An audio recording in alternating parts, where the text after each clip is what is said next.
Hi guys, welcome to Cranble. Today we're going to make gnocchi. Now you could go to the supermarket and buy this, or you could opt to use my recipe and make these beautiful light pillows of joy. First job, we need to get these potatoes baked in the oven. So I'm going to prick them with a knife, get them into a hot oven. Once you've pricked all these with a small knife or a fork, you want to get them into the oven about 180 degrees for about an hour depending on size. Try and make sure they're all the same size so they cook at the same time. 1 hour. So the potatoes have been in the oven for about an hour. Let's have a look. Perfect. So you want them soft like a baked potato texture, and then you just want to pop them to one side to cool for 10 minutes. So the process is super simple. We need to split these potatoes in half, scoop out the flesh, and then push it through a sieve or a potato ricer, amazing if you've got one. Then we add our egg yolks, then we add our flour, roll it into a dough.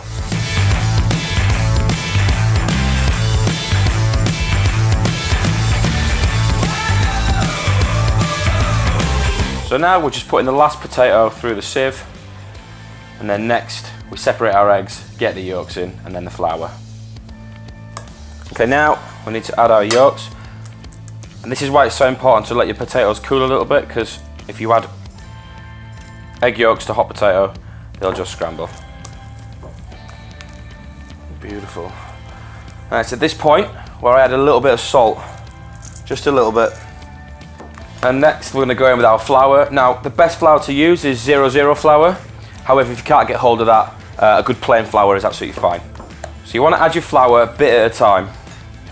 So good dusting over the top of your mashed potatoes, and then just work it in from the outside, down the middle. Okay, so I've added about 175 grams of flour to my kilo of potatoes, and it started to look almost a little bit like a bread dough.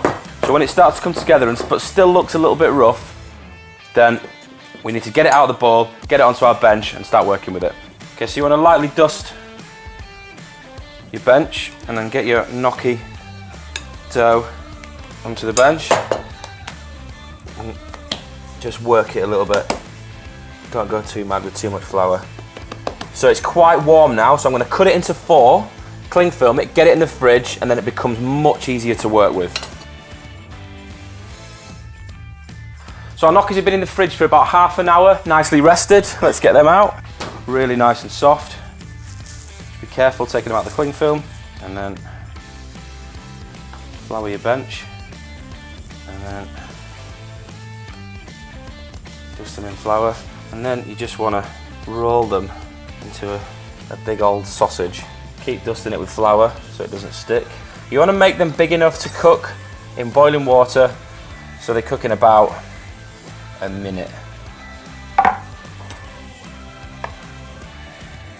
They don't have to be uniform, just got to all be of a similar size, so they cook in about a minute.